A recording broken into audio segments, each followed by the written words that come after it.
when last we left, we took a look at Bud and Lou when they were lost in Alaska. But Lost in Alaska was actually made after this film. They filmed, as far as I can piece together, they filmed Jack and the Beanstalk, this movie, and then Lost in Alaska. And really, I've kind of come to look at Jack and the Beanstalk and Meet Captain Kidd as kind of sister films. They're not necessarily a sequel or anything like that, but they share a lot of elements in common, which is kind of funny. Back in the day, I always kind of considered Africa Screams and Jack and the Beanstalk as sister films because, they were always packaged together. Like I mentioned, these are the ones you could get for $5 or $1, because everybody could get the rights to it and could just mass produce them. But really, in terms of thematic content and production value, these two films, Jack and the Beanstalk and Meet Captain Kidd, are closer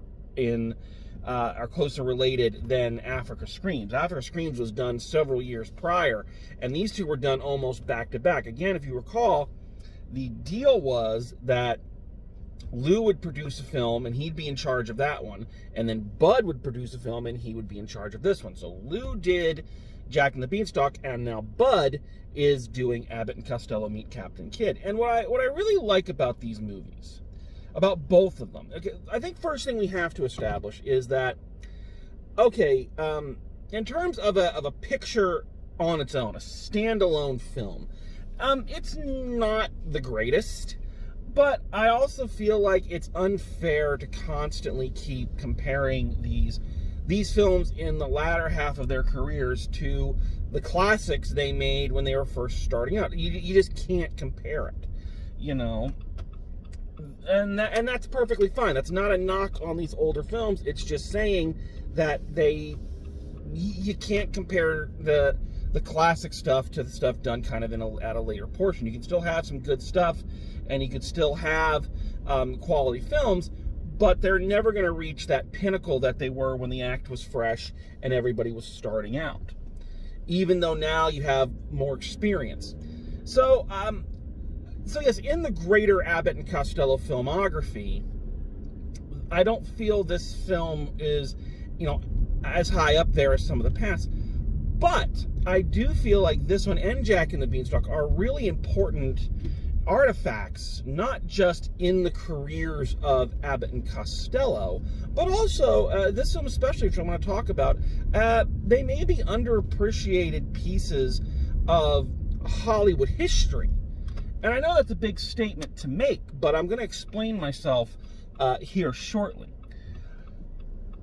But beyond that, one of the things I really loved as I was rewatching and researching these films for this review show is I feel like Jack and the Beanstalk and Meet Captain Kidd are probably the most personal films that they ever made. Again, since they had complete control over it, and they were producing it, they were making all the creative decisions, I feel like we actually get to know a little bit more about Bud and Lou as people from these films than we have in their previous engagements. And of course, that's, we always kind of know them. Their characters are very closely tied to who they are. But I feel like with these movies, we know a little bit more about who they were day to day, if that makes sense. That's one of the great things about reviewing art and looking back at a person's body of work is you start to piece together who they were and what was important to them and what they valued and the things they liked and the things they didn't like. You watch any long-running artist's body of work, and I don't care what form of artistic expression they excel at, but you gather together everybody's body of work and really look at it, and you're going to start finding those things. And that's one of the things I really love as an artist, and also as a, maybe not a professional, but as a amateur preserver of artistic history. I like finding the connections to who the people actually were. And, you look at Jack and the Beanstalk, and it's very clear, as we discussed when we were reviewing that movie, that was a kiddie picture. That was a Saturday matinee film for kids. And, Lou, being the producer on that, obviously that was a conscious choice he made. And as we discussed, say whatever you want about Lou Costello, he loved children. He had a deep love for them and their well-being. And, it shows in, how much love he put in this little fairy tale. Now that Bud has a chance, we get to see a little bit of his personality. And apparently he was a great lover of, these swashbuckling adventure pictures, which were very popular at the time. Maybe we should start considering these three films, Jack, Captain Kidd, and Africa Screams, as kind of a trilogy. Because, they do share a lot of similarities. And again, one of them is like Africa Screams was a parody of the, explorer genre, which was very popular at the time. So too, Captain Kidd is kind of a lighthearted take on the pirate movie, which was huge. This was the heyday of guys like Errol Flynn and whatnot, So you get to see just how much Bud really loved those. And especially for someone as quiet and reserved as Bud Abbott kind of was, especially in comparison to the much more outspoken and outgoing Lou Costello, learning something like this about him personally, is fascinating to me. It's like finding out that a friend of yours shares a passion with something that you did, but you never knew it. It's a fascinating look into who he was as a person. Beyond that, let's just talk about the movie first, and then we'll kind of talk about its place in Hollywood history. It's a kind of standard slapstick comedy. So in this film, Bud and Lou play two residents of this little town somewhere in pirate land. All these pirate movies seem to take place in their own vague little world, but they take place in one of those towns that's basically the town from Pirates of the Caribbean, where the ride where the pirates just show up and start chasing the women around and everything's rough and everyone's getting shot, and that's just kind of the way life is. And they just play these two restaurant owners who agreed to take a love letter that a friend of theirs wrote to his girl, and along the way they get the love letter swapped out with a map that the bloodthirsty Captain Kidd and his new partner, Captain Blighty, I think the character's name is, that they have made to go to Skull Island. Not the one King Kong is on, though that would have been fun. Abbott and Costello meet King Kong, which they kind of did in Africa Screams, but all right, I digress. And so, shenanigans occur, and Bud and Lou get shanghaied basically onto this boat with the pirates to go find this lost treasure. It's very much the same plot as Africa Screams, where there's a map to some unknown treasure, and for some reason Lou is the only one in possession of it, so he has to go along, and of course everybody's planning on double-crossing everybody else and murdering everybody else in order to get whatever treasure they're looking for. So it's very much in that vein. Again, in terms of a standalone movie, it's fine. It's enjoyable. Again, there's nothing really outstanding about it. I guess the only really outstanding thing about it in terms of their filmography is that this is their first and only picture to be done completely in color. Of course, Jack and the Beanstalk had the color sequence, but it had the black and white bookends. So this is the first film that they've done that's completely in color. Aside from that, it's a standard kind of lighthearted, shenanigans following shenanigans with a very loose plot thread kind of tying them all together. You can see that they, again, as we've mentioned, they are kind of settling back into what they know is comfortable and what they know works after a long stretch of films where they haven't really repeated any bits, or when they have, they've sprinkled some freshness onto them for the situation. We're back to repeating some of the bits. Like, for instance, they do the same bit in this one that they did in Whodunit, where Lou tricks their captor into handcuffing his own hands behind his back, and then Lou's starting to take pokes at him. The guy gets out of the cuffs, pretending not to be in them. But again, I don't find that a bad thing. That's not a knock on the film, because, by this point in your careers, you kind of want to rest on what you know is working and what you know people have loved, especially since they've been at this for so long by this point that you're raking in nostalgia. You're banking on two things. One, you're banking on nostalgia, and two, you're banking on the opposite of nostalgia, the fact that even though, yes, these movies were replayed, on TV by this point, that movies were not in heavy circulation outside of that at that time. There was no home video. There was no streaming service. So you couldn't watch the same movie 400 times in a row like you can now. So they're kind of banking on both the idea of, oh, hey, I remember that was fun, and also the people who have never seen it before, and so if I haven't seen it, it's new to me kind of thing. And, it works. It works well enough, I think. It makes the film fairly quick. It doesn't feel like it drags. I'm not going to say there are any really sharp belly laughs. There are one or two, but for the most part, it's Abbott and Costello doing an Abbott and Costello thing, and that's all you really need, because them at their, not even their best, but them at their middle is still better than most people's best.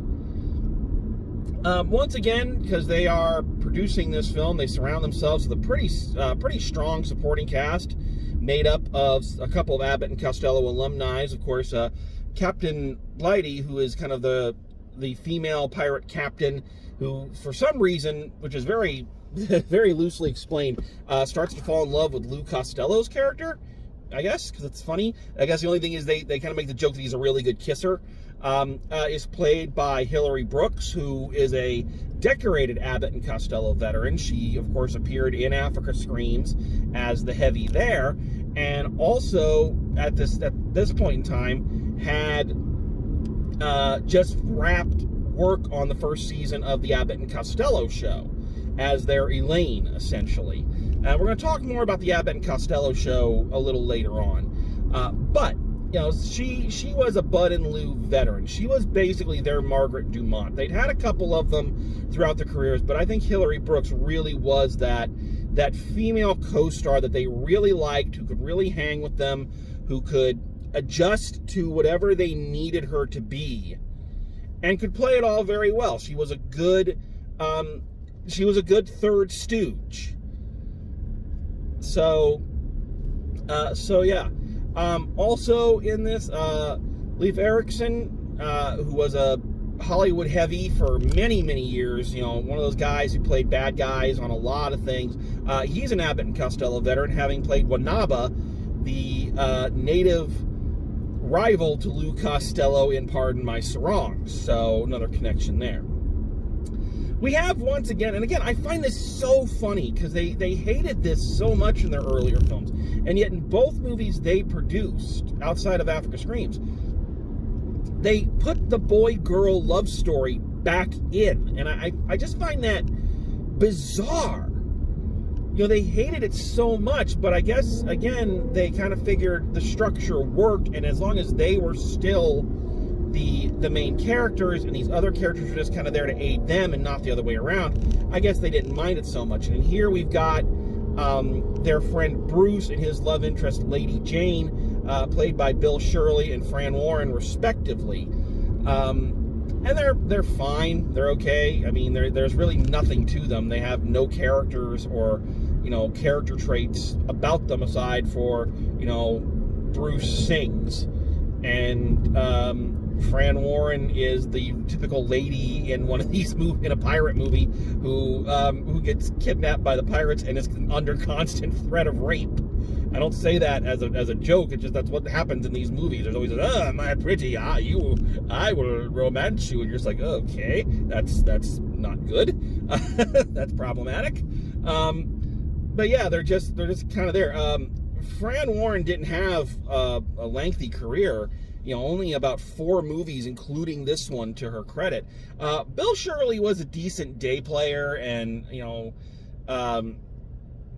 had a little bit longer career. Probably best known for, pardon me, say, readjust that, there we go. Probably best known for being the voice of Prince Philip in Walt Disney's Sleeping Beauty. So, there is that. But, let's talk about the most important co-star.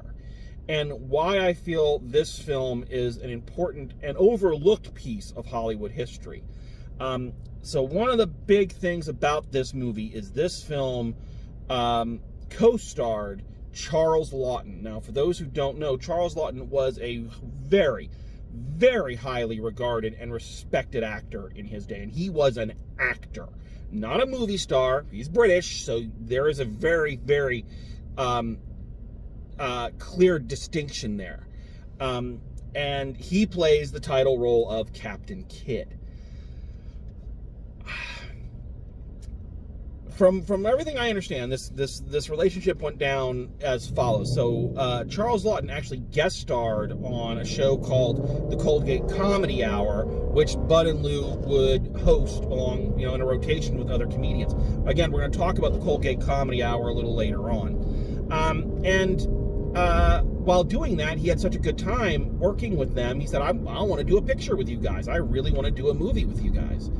And so when this film came up, and of course he had just got done playing, I forget which captain, but he was in one of the pirate movies that was very popular at the time. So they said, well, let's get Charles to come and play this role. And he agreed, and that's how he made it into the movie. Now, these events may not sound important in and of themselves, but especially to a modern audience, especially to people kind of raised in the Marvel era, I think you have to understand something, and we've covered this on this show before, but it bears repeating, especially here, that at this time, 1952, when this movie was made, actors and performers did not cross over. In other words, if you were an A-lister, if you were one of the big names, you were a Jimmy Stewart, a Katharine Hepburn, a Henry Fonda, Barbara Stanwyck, any of those kind of big names, you did not go and do. Let's be honest, and I always hate this title, especially since they were so profitable and did so much, but the Abbott and Costello movies were always seen as B-level comedies. They were, B pictures. That's how they were regarded. That's how they were made. That's how they were marketed. That's why there's so damn many of them in such a short period of time. All right? They were pumped out by the studio system. And the idea of having a higher up performer go and do a lower budget picture. Boy, the assholes are out in force today. Anyway, that was unheard of. Once again, just gotta adjust that. Sorry.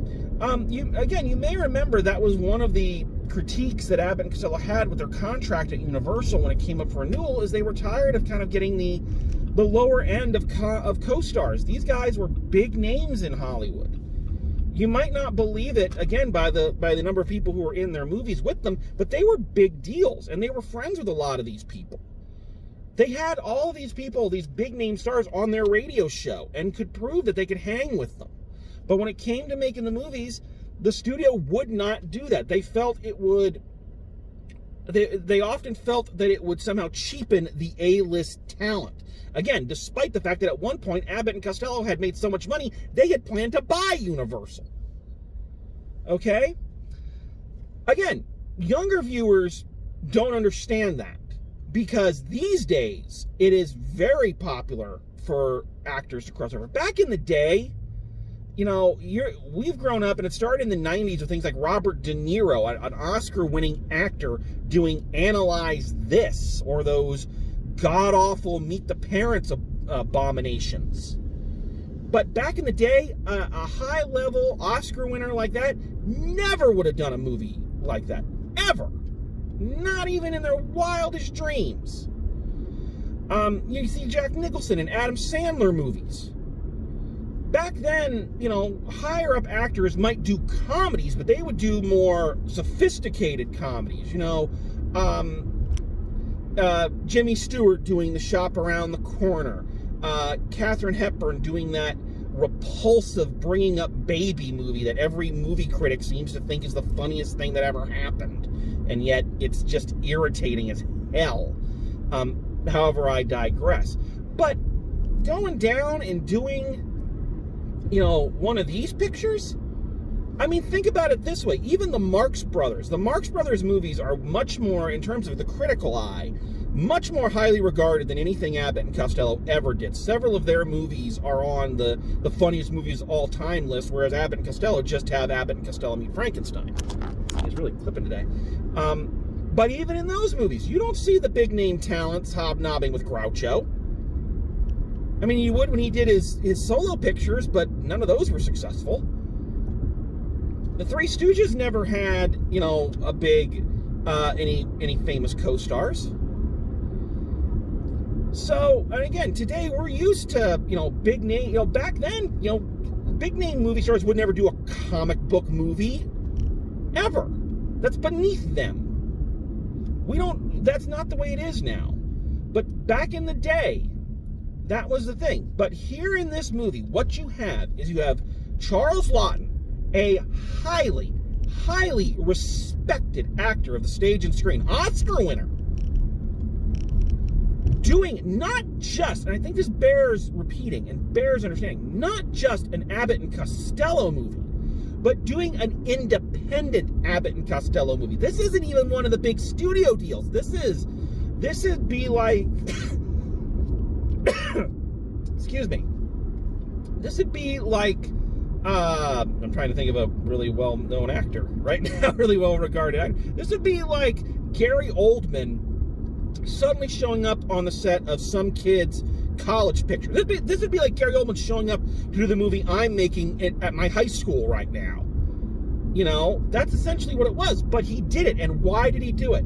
Because, someone asked him, why are you doing this Abbott and Costello movie? And he said, because I don't know how to do a good double take, and I want to learn something from Luke Costello. Those are his words. This guy, Charles Lawton, Oscar-winning actor, a guy who would travel the country, this was a thing he did, travel the country and read the Bible. People sell tickets to hear him come and read the Bible. He has a great voice. This man who is one of the pinnacles of his profession, and he says, I can learn from Luke Costello. And I think that says it all. And that is why I believe this film is an overlooked, underappreciated piece of Hollywood history. This is a named actor, an A-list performer, saying, I'm not too good for anybody. I can learn something from these two guys. Clearly, they're at the top of their game. So I'm going to go and I'm going to become a better actor by working with them. And from all accounts, Charles Lawton had a blast and was a wonderful person to work with. Said he wouldn't leave the set after his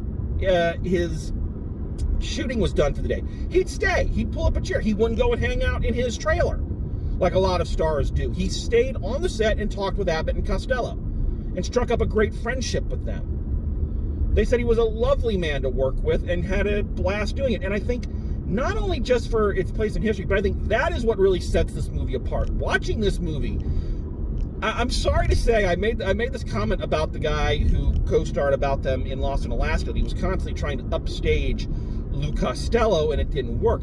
I don't feel that Charles Lawton upstages Luke Costello in this movie. He fits into the cast, but this is Charles Lawton's movie. Because he is clearly having the time of his life making this movie. He is clearly having so much bloody fun. He apparently also would not allow them to use a stunt double. Like he said, I want to do my own pratfalls. I want to do my own, all of this and that. And they said, well, okay, it's your rear end. It's your bottom you're falling on. But so yeah, you don't want it. Go for it, buddy. There's a bit where they're digging up the treasure where Captain Kidd keeps getting bonked on the head with a shovel. And they said Charles Lawton loved doing that. He loved that part of the movie. Watching this movie, what this reminds me of two things. This reminds me, well, three actually. If you've ever seen the classic Muppet Show and the guest hosts they have running around and the clearly fun time they're having just playing around with the Muppets. Or, again, sorry about this, you watch the Adam West Batman show where they had all these big name actors coming on to ham it up as all these weird villains, either named or created specifically for the show. Clearly, these people are having just a blast doing this. And the other thing it reminds me of, and this is kind of, again, the short-sightedness of the studio system at the time, it reminds me of listening to the Abbott and Costello radio show, where they would have all of these big-name stars like Humphrey Bogart, Frank Sinatra, Veronica Lake, Cary Grant, Lucille Ball. All of these big names, and you could tell that they are just having a blast working with these guys. You know? And it's sad that the studio didn't recognize that. The way the system was set up at the time didn't see the advantage in that and the profit in that. And that, you know, we didn't get more of these. I hope the thing I have proven, I hope the thing that I have made very clear throughout this series that has taken me over a year, and we're not even done yet, is that I feel like the Abbott and Costello filmography is an amazing body of work. I know that right now we're in the tail end of it, and as such, the quality is starting to dip a bit.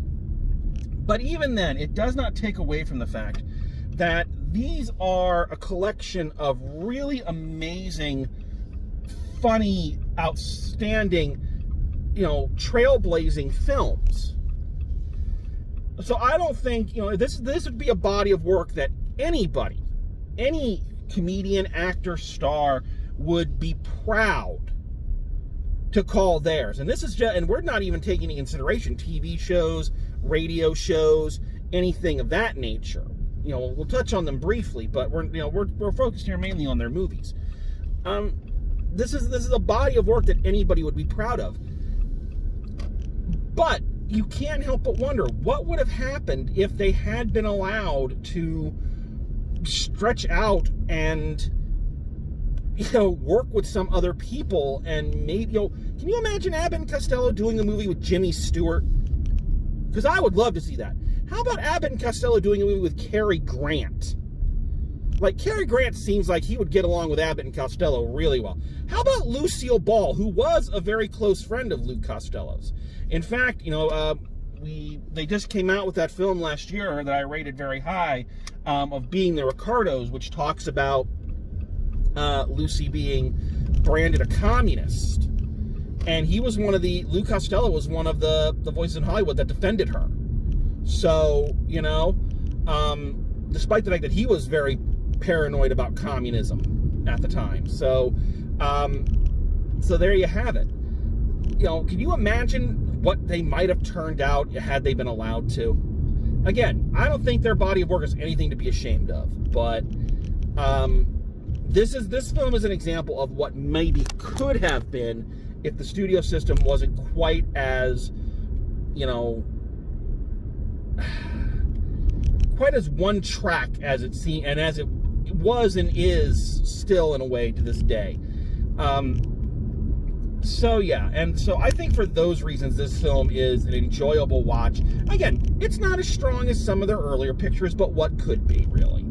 It's a decent enough film, but it's a very important piece of Hollywood history that I don't think gets enough attention for everything it did, both as an artifact of who the creators were and what they were truly capable of, and also for a really fun performance by Charles Lawton. So this one's fun and good, and I'm very happy it exists. So there you have it. That's my take on Abbott and Costello Meet Captain Kidd.